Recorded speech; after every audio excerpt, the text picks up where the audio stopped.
GT Savarkar Kamble, also the Chief Editor,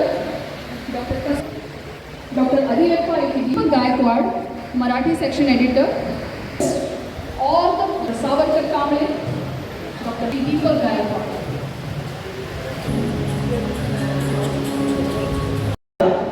ಈ ಮಾತುಗಳನ್ನು doctor Mangalesh ಅವರು ಹೇಳಿದರು. ಅವರ ಅಭಿಮಾನಕ್ಕೆ, ಅವರ ಅಭಿಲಾಷೆಗೆ ನಾನು ಮಾಡಿದ್ದು ಬೆಂಗಳೂರಿಂದ ಇವತ್ತು ಬಂದಿದ್ದೀನಿ. ಬಹಳ ಸಂತೋಷ ಆಗ್ತಾ ಇದೆ ನೋಡಿ. ಆ ಅಭಿನಂದನಾ ಗ್ರಂಥ ಇನ್ಸ್ಪೈರಿಂಗ್ ಜನರೇಷನ್ಸ್ 104 ಇಂಗ್ಲಿಷ್ ಲೇಖನಗಳು, 64 ಕನ್ನಡ ಲೇಖನಗಳು, 15 ಮರಾಠಿಯಲ್ಲಿ ಬರೆದಂತಹ ಲೇಖನಗಳು. ಕೇವಲ ಲೇಖನಗಳಲ್ಲ, they are not just articles, these are something which are expressions of heart. ಅದಕ್ಕೆ ಹೇಳ್ತಾರೆ ಒಬ್ಬ ಗುರು, he touches the heart of the students to eternity. ಈ ಮಾತನ್ನ ಪುಷ್ಟೀಕರಿಸುವಂತ ರೀತಿಯಲ್ಲಿ ಇವತ್ತಿನ ಸಮಾರಂಭ ಹಾಗೂ ಆ ಗ್ರಂಥದಲ್ಲಿ, ಆ ಅಭಿನಂದನಾ ಗ್ರಂಥದಲ್ಲಿ ಇರತಕ್ಕಂಥ ಲೇಖನಗಳು. First shift, what a beautiful way. ಈ ಪ್ರಪಂಚದಲ್ಲಿ ಅನೇಕ ಬಿರುದುಗಳಿವೆ, ಪದಕಗಳಿವೆ, ಬಿರುದು ಭಾವನೆಗಳಿವೆ. ಆದರೆ ಒಬ್ಬ ಶಿಕ್ಷಕನಿಗೆ, ಒಬ್ಬ ಗುರುವಿಗೆ ಸಲ್ಲತಕ್ಕಂಥ ಶ್ರೇಷ್ಠ ಅತ್ಯುನ್ನತ ಗೌರವ ಅಂತ ಹೇಳಿದ್ರೆ ಗೌರವ ಅಭಿನಂದನಾ ಗ್ರಂಥ ಬಹಳ ಅಪರೂಪದ. ಪದವಿಗಳನ್ನು ಗಳಿಸ್ಬೋದು, ಹುದ್ದೆಗಳನ್ನು ಅಲಂಕರಿಸ್ಬೋದು, ಆದರೆ ಜನರ ಹೃದಯದಲ್ಲಿ ಉಳಿತ ಅವರಿಂದ ಅವರೇ ಬರೆದಂತಹ ಅಭಿಮಾನಪೂರ್ವ ಲೇಖನಗಳ ಒಂದು ಪುಷ್ಪ ಗುಚ್ಛ ಇದೆಯಲ್ಲ, ಆ ಗ್ರಂಥ ಮಾಲಿಕೆ ಇದೆಯಲ್ಲ, ಫಸ್ಟ್ ಗೌರವ ಗ್ರಂಥ, ಅದು ಒಬ್ಬ ಶಿಕ್ಷಕರಿಗೆ ಸಲ್ಲುವಂತ ಅತಿ ಉನ್ನತ ಗೌರವ. ಈ ಗೌರವಕ್ಕೆ ಪಾತ್ರರಾದಂತಹ ಡಾಕ್ಟರ್ ರಮೇಶ್ ಮಂಗಳೇಕರ್ ಅವರಿಗೆ ನಾನು ಅಭಿಮಾನಪೂರ್ವಕವಾಗಿ ಗೌರವವನ್ನು ಸಲ್ಲಿಸ್ತೇನೆ. ಹಾಗೂ ಕಾಲೇಜು ಶಿಕ್ಷಣ ಹಾಗೂ ತಾಂತ್ರಿಕ ಶಿಕ್ಷಣ ಇಲಾಖೆಯ ಸಮಸ್ತ ಅಧಿಕಾರಿಗಳು ಹಾಗೂ ಎಲ್ಲ ಶಿಕ್ಷಕರ ಪರವಾಗಿ, ವಿದ್ಯಾರ್ಥಿಗಳ ಪರವಾಗಿ ನಿಮಗೆ ನಾನು ಧನ್ಯವಾದಗಳನ್ನು ಹೇಳ್ತೀನಿ. ಇದು ಕೇವಲ ಒಂದು ವೇದಿಕೆಯ ಕಾರ್ಯಕ್ರಮ ಅಲ್ಲ. ಇಲ್ಲಿ ನಡೀತಾ ಇರುವಂತಹ ಈ ಒಂದು ಕಾರ್ಯಕ್ರಮ ಗೌರವ ಗ್ರಂಥದ ಬಿಡುಗಡೆ ಬರುವ ಜನಾಂಗಗಳಿಗೆ, ಬರುವ ಪೀಳಿಗೆಗೆ ಒಂದು ಉತ್ತಮವಾದಂತಹ ಮಾದರಿಯನ್ನು ಹಾಕೊಳ್ಳುವಂತೆ ಅವರು ಯಾವ ರೀತಿಯಲ್ಲಿ ವಿದ್ಯಾರ್ಥಿಗಳನ್ನ ಕಟ್ಟಿದ್ದಾರೆ, ಪೀಳಿಗೆಗೆ ಅವರು ಯಾವ ರೀತಿ ಪ್ರಭಾವವನ್ನು ಬೀರಿದ್ದಾರೆ ಅನ್ನೋದನ್ನ ಈ ಒಂದು ಲೇಖನ ಸೂಚಿಸಿದೆ. ಇದರಲ್ಲಿ ಇರ್ತಕ್ಕಂಥ ಮಾತುಗಳನ್ನ ಅನುಸರಿಸುವ ನಡೆದರೆ ಬಹುಶಃ ಅನೇಕ ವಿದ್ಯಾರ್ಥಿಗಳು ಅವರ ಬದುಕನ್ನು ಹಸನಾಗಿಸಿಕೊಳ್ಳಲಿಕ್ಕೆ ಸಹಾಯ ಆಗುತ್ತೆ. ಹಾಗೂ ಇಲ್ಲಿರ್ತಕ್ಕಂಥ ಅನೇಕ ಕಿರಿಯ ಅಧ್ಯಾಪಕರು ಹಾಗೂ ಮುಂದೆ ಈ ಗ್ರಂಥವನ್ನ ಓದುವಂತ ಅನೇಕ ಓದುಗರಿಗೆ ಇದು ಖಂಡಿತ ನಮ್ಮ ಬದುಕನ್ನ ಸಾರ್ಥಕಗೊಳಿಸುವ ಹೇಗೆ ಶಿಕ್ಷಕನಾಗಿ, ಶಿಕ್ಷಕಿಯಾಗಿ ಉತ್ತಮ ಮಾದರಿಯಲ್ಲಿ ಹೇಗೆ ನಾವು ಬೆಳಿಬಹುದು ಅನ್ನೋದನ್ನ ಈ ಒಂದು ಲೇಖನ ತೋರಿಸುತ್ತೆ. Because this has come right from the hearts of people. It is not just a poetry or it is not just an article.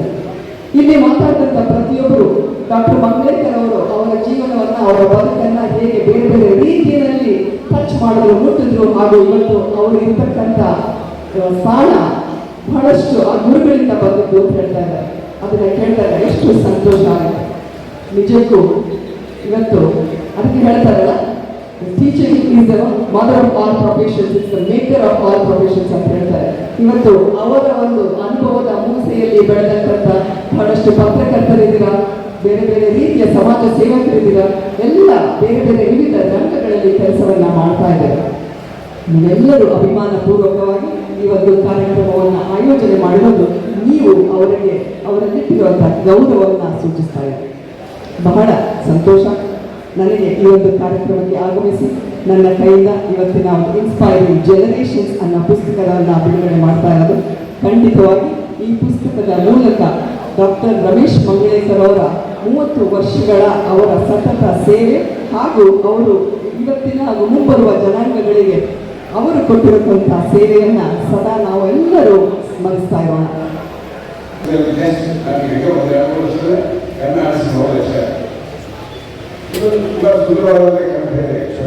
Very good arrangements.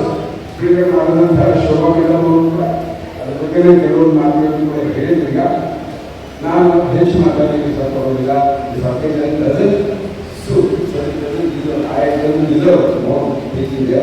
ನಾನು ಅಂಬೇಡ್ಕರ್ ವ್ಯಕ್ತಿತ್ವ ಇಲಾಖೆ ಕಳ್ಕೊಳ್ತಾ ಇದೆ ಅಂತ ನಾನು ಮುಖ ಬರೋದಿಲ್ಲ. ಯಾಕಂದ್ರೆ ಅಂಬೇಡ್ಕರ್ ಇಲಾಖೆಯವರ ಸೇವೆಯನ್ನು ಕೇಳಿದ ಸೇವೆಯನ್ನು ಸಲ್ಲಿಸಕ್ಕೆ ಅವರಿಗೆ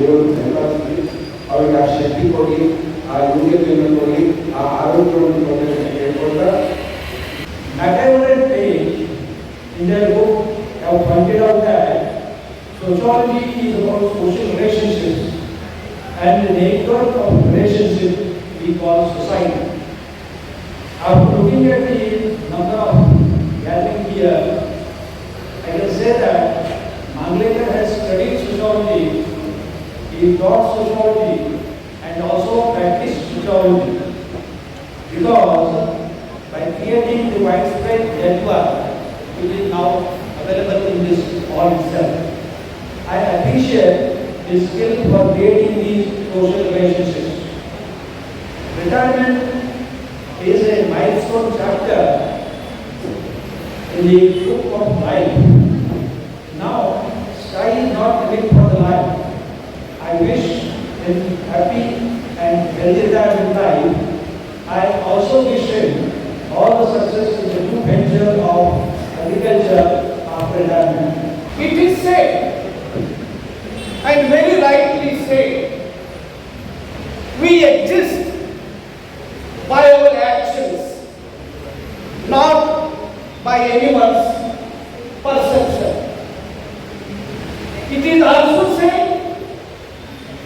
the way one lived his or her life speaks much louder than the spoken words. Most of us gathered here are witness the way Professor Manglekar has lived his life academically and otherwise.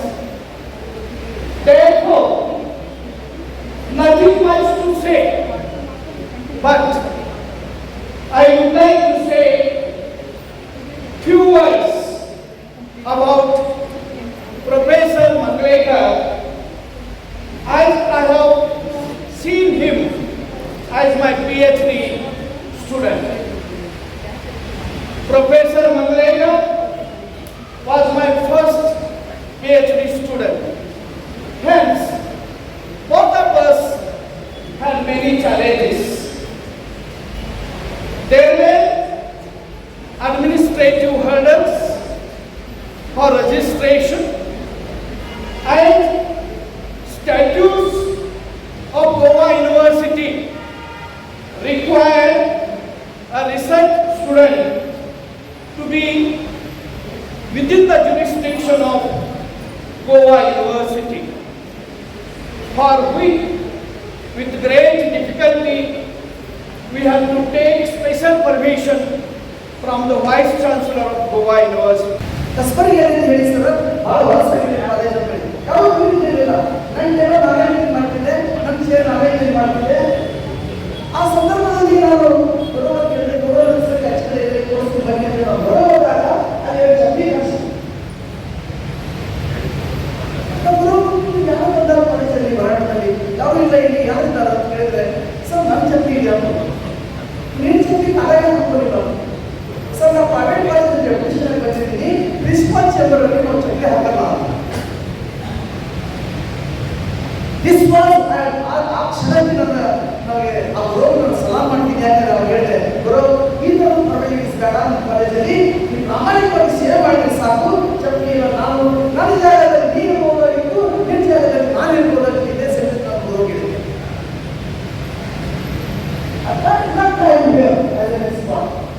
ಏನೋ ಒಂದು ಕಲ್ತಿದ್ದೀನಿ, ಅದು principal ಆಗಿದ್ದೀನಿ ಅಷ್ಟೇ.